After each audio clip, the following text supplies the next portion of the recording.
Depois de me mudar para a casa nova, o antigo dono ligou. Esqueci de desligar a câmera. Você precisa fazer isso. A ligação veio no final da tarde, bem na hora em que eu estava estacionando na garagem da nossa casa nova. É o Daniel Brooks? Perguntou a voz. Mais velha, rouca. Sim. Quem está falando? O antigo proprietário. Olha, desculpe incomodar, mas eu esqueci de uma coisa. Algo grave. Eu quase desliguei. Foi quando ele disse: tinha uma câmera escondida no teto da sala.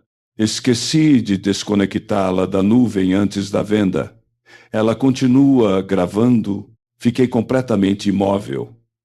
Ele continuou. Só percebi hoje quando abri a transmissão antiga sem querer. Não era minha intenção ver nada, mas pelo que vi, acho que você precisa saber. Meu peito apertou. O que você viu? Silêncio. Não pergunte por telefone, disse ele. E não conte para sua esposa. Venha sozinho. Eu te mostro tudo. Fiquei sentado no carro pelo que pareceu uma eternidade, apenas encarando a casa. A Claire tinha decorado a varanda com luzes. Lá dentro, a risada dela ecoava, enquanto ela, a mãe e a irmã desempacotavam mais caixas. Eu entrei. Claire sorriu da cozinha. Oi, amor, tudo bem? Balancei a cabeça. Sim, vou dar uma pulinho no mercado para pegar algumas coisas. Beijei a bochecha dela com o coração disparado. Enquanto me afastava de carro, senti que algo estava muito errado. Era como se aquela ligação tivesse rasgado um véu fino de uma vida que eu achava que entendia. E o que quer que aquele homem tenha visto não era apenas um mal-entendido, era um aviso. O homem morava a 20 minutos de distância, em uma casa simples e desgastada pelo tempo, escondida atrás de um posto de gasolina. Quando ele abriu a porta, suas mãos tremiam. Eu não queria me meter, disse ele, me conduzindo para dentro, mas morei naquela casa por 30 anos. Ela merecia algo melhor do que o que eu vi. Ele me levou até uma mesa bagunçada e abriu o notebook. Eu salvei as gravações. Não vou ficar com elas. Só achei que você tinha o direito de ver. Ele clicou no play. A sala de estar. A minha sala de estar. A marca de data mostrava que era terça-feira. Eu tinha ficado no trabalho até às 7 da noite naquele dia. Claire entrou. A mãe dela veio em seguida. Depois, a irmã dela, Jenna. Elas abriram um vinho e começaram a rir. Claire se jogou no sofá. Não acredito que ele caiu nessa. Toda aquela bobagem de começar do zero, como se a casa fosse dele, acrescentou a mãe. Você fez a parte difícil, querida. Agora só precisamos garantir que ele continue ocupado no trabalho enquanto finalizamos a transferência. A transferência? Sussurrei. O vídeo continuou rodando. Claire tirou uma pasta. Documentos de procuração. Ela sorriu com desdém. Você disse que ele nunca perceberia. Você estava certa, mãe. Olhei para a tela, congelado. O homem, ao meu lado, abaixou o volume. Tem mais, mas você já entendeu a situação.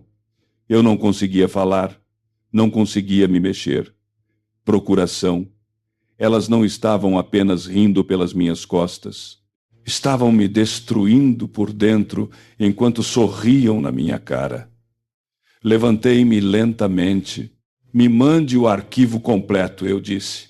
Cada segundo, porque agora eu tenho um plano e não vou de bobo de novo. Quando cheguei em casa naquela noite, tudo parecia normal. Claire beijou minha bochecha, perguntou se eu tinha trazido leite. Jenna estava ajudando a organizar a garagem. A mãe dela estava assando algo para os vizinhos, como se tudo fosse real, como se eu fosse quem estivesse brincando de casinha. Eu as observava. Cada movimento, cada risada falsa, cada palavra doce agora parecia envenenada. Balancei a cabeça.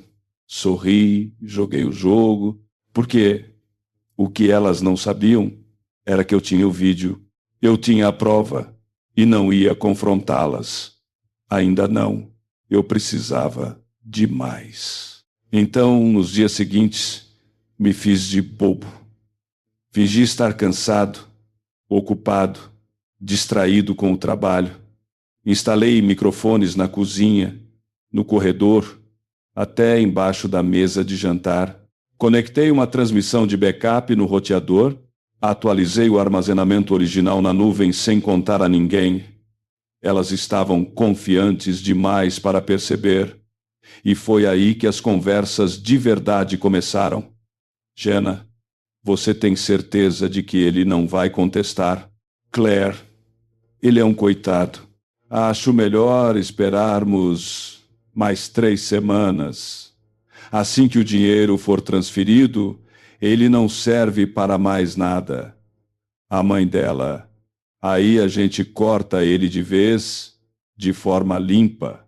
Dizemos que precisamos de espaço e vendemos a casa, a minha casa.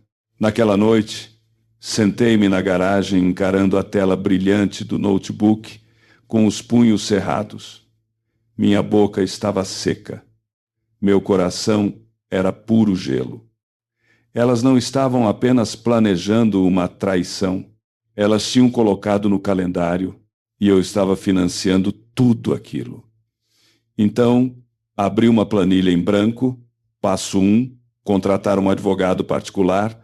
Passo 2, resgatar discretamente todos os bens para o meu nome. Passo 3, dar a elas a atuação da vida delas. O advogado que contratei trabalhava em um prédio silencioso na periferia da cidade. Um especialista experiente em planejamento patrimonial chamado Harold Maddox. Sem ternos chamativos, sem conversinha fiada, apenas olhos atentos e documentação impecável. Não contei tudo a ele. Ainda não. Apenas o suficiente para começarmos a agir. Gostaria de revogar discretamente a procuração que assinei há 3 meses, eu disse. Ele franziu a testa. Você entende que revogar isso sem aviso prévio pode levantar suspeitas? Estou contando com isso, respondi. Entramos com a papelada no mesmo dia.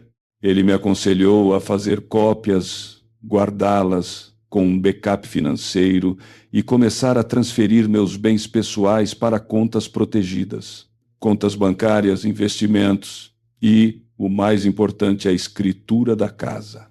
Elas achavam que estavam seguras, que eu estava cego, mas, na sexta-feira, todos os principais ativos já tinham sido redirecionados.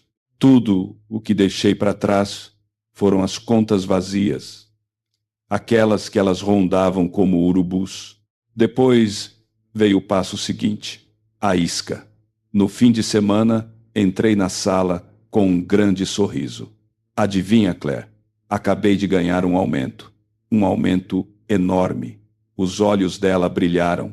Jenna aplaudiu. A mãe dela disse, sabia que você conseguiria. Entrei de cabeça no papel. Jantares sofisticados, um terno novo, até uma pulseira de presente para Claire. Elas achavam que o plano delas tinha tempo de sobra. Achavam que iam vencer, mas o que não sabiam é que eu já era o dono do palco. E elas estavam apenas recitando as falas de uma peça que eu estava dirigindo. Eu só precisava do ato final e ele seria inesquecível. 2 dias antes da transferência que planejavam, ouvi Claire ao telefone no quintal. Vai acontecer na semana que vem, sussurrou ela. Ele está totalmente por fora. Já estou com a assinatura falsificada pronta. O nome dele vai sair da escritura antes que ele pisque. Fiquei do lado de dentro tomando meu café, observando-a pela janela como se ela estivesse ensaiando para um papel. Toda a vida dela comigo era um golpe, uma longa farsa, e ela estava orgulhosa disso. Naquela noite, enviei por e-mail um arquivo especial para o Harold. Cada gravação de voz, os vídeos da nuvem, a papelada atualizada da procuração e a assinatura falsificada que Claire achou que eu não tinha visto ela praticar. Prepare o pacote final, escrevi. Medida judicial de urgência. Quero tudo pronto para terça-feira. Discretamente, Harold respondeu com apenas uma linha. Vai ser lindo. Não dormi naquela noite. Na manhã seguinte, convidei todas para jantar em casa. Uma comemoração, eu disse. O bônus caiu. Elas caíram na história como patinhos, movidas pela ganância. Grelhei carnes, comprei vinho, usei até a pulseira que a Claire tinha me dado 6 meses atrás. Elas brincavam, riam, brindavam a mim, e eu continuei sorrindo até que Jenna brindou com seu copo e disse a Claire, a futura e verdadeira dona desta casa. Todas riram. Eu me levantei, ergui meu copo também e disse, vamos brindar de novo na próxima terça-feira. Terei algo especial para vocês então. Elas comemoraram. Elas não sabiam. Mas terça-feira seria o dia em que tudo o que construíram sobre mentiras iria desmoronar. A terça-feira chegou. Usei uma camisa cinza básica, sem relógio, sem perfume, apenas calma. Claire desceu com um vestido vermelho. Jenna já estava servindo mimosas. A mãe dela estava ao telefone se gabando de que aquela seria a última semana na casa de outra pessoa. Elas achavam que hoje seria a vitória. Às 9 da manhã, em ponto, a campainha tocou. Claire pareceu confusa. Eu abri a porta. Harold entrou com uma pasta amarela grossa. Atrás dele, um oficial de justiça. Daniel, Harold acenou com a cabeça. Pronto. Virei-me para elas. Senhoras, sentem-se. Vocês vão querer ouvir isso. Claire zombou. Do que se trata? O oficial de justiça desdobrou um documento. Claire Whitman, a senhora está sendo notificada com uma ordem de abstenção relacionada à tentativa de fraude imobiliária e falsificação de assinatura. Jenna se levantou. Que diabos é isso? Harold sorriu de leve. Além disso, vocês notarão que o Sr. Brooks solicitou o bloqueio imediato das contas conjuntas enquanto corre a investigação de fraude. A mãe dela gritou. Você não pode fazer isso! Eu me inclinei para a frente. Ah, mas eu fiz. Enquanto vocês planejavam como me passar para trás, eu recuperei tudo. Vocês não têm nada. Esta casa, minha. As contas, minhas. Essa pulseira no seu pulso, comprada com o meu cartão, vou levar de volta também. Claire ficou paralisada. E mais uma coisa, acrescentei, deslizando um pendrive pela mesa. Isso aqui contém todas as conversas gravadas de vocês. Já enviei cópias para o meu advogado e o backup na nuvem está seguro. Qualquer retaliação, isso vai a público. O ambiente ficou em silêncio absoluto. Eu tinha acabado de declarar guerra e elas sabiam que já tinham perdido. O rosto da Claire perdeu a cor enquanto o oficial de justiça terminava a papelada. Jenna agarrou o pendrive como se pudesse apagar o que já estava salvo na nuvem. Você é louco, sibilou Claire. Não, eu disse. Eu era ingênuo. Há uma diferença. Mas agora vejo tudo com clareza. Elas não se moveram. Arrumem suas coisas, eu disse friamente. Vocês têm até o pôr do sol. Mas esta é a nossa casa, gritou a mãe dela. Não, é minha. E não se esqueçam, a hipoteca, a escritura, as contas de consumo e absolutamente todas as contas estão exclusivamente no meu nome de novo. O nome de vocês não está em nada. Vocês apostaram tudo em uma assinatura falsa e perderam. A voz de Jenna falhou. Nós estávamos apenas tentando ajudar a Claire. Ela merece mais. Mais do que o quê? Do que construir uma vida juntos? Perguntei. Ela não queria uma parceria. Ela queria o controle. Mas eu te dei respeito, amor, confiança, e você transformou a minha vida em um jogo. Claire tentou se fazer de vítima. Por favor, Daniel, vamos conversar. Não faça isso na frente delas. Na frente delas? Ri. Você as envolveu. Você planejou com elas. Então apontei para o oficial de justiça. Retire-as daqui se não tiverem saído até às 6. Passei por elas e subi as escadas. Pela primeira vez, o silêncio me acompanhou. No andar de baixo, o som de gavetas abrindo, malas sendo fechadas e mulheres derrotadas sussurrando umas com as outras, substituiu o veneno que antes cuspia com tanto orgulho. Eu tinha recuperado tudo, mas ainda não tinha terminado. Faltava a peça final da vingança, que deixaria uma cicatriz que elas carregariam para sempre. Quando o pôr do sol pintou o céu com tons de laranja avermelhado, as malas delas estavam empilhadas na calçada. Claire foi a última a sair, com o rímel borrado, ainda tentando entender como tudo tinha escapado por entre seus dedos. Mas eu não estava observando da janela. Eu já estava no centro da cidade, em uma sala de reuniões de um arranha-céu de vidro, entregando o último arquivo para o meu contato na Wilkins & Rowe, o escritório de prestígio em que a Claire sempre sonhou em entrar. Tem certeza de que quer levar isso adiante? Perguntou o sócio. Confirmei com a cabeça. Ela falsificou documentos legais. Usou gravações de clientes privados na tentativa de me extorquir, e há evidências de que tentou manipular ativos comerciais. Ele suspirou. Então ela nunca mais vai exercer a advocacia. Levantei-me e apertei a mão dele. Esse é o objetivo. À meia-noite, a licença da Claire já tinha sido denunciada, suas ofertas de estágio canceladas. Seu nome marcado, o LinkedIn dela já estava fervendo com perguntas. Enviei uma última mensagem de um e-mail temporário.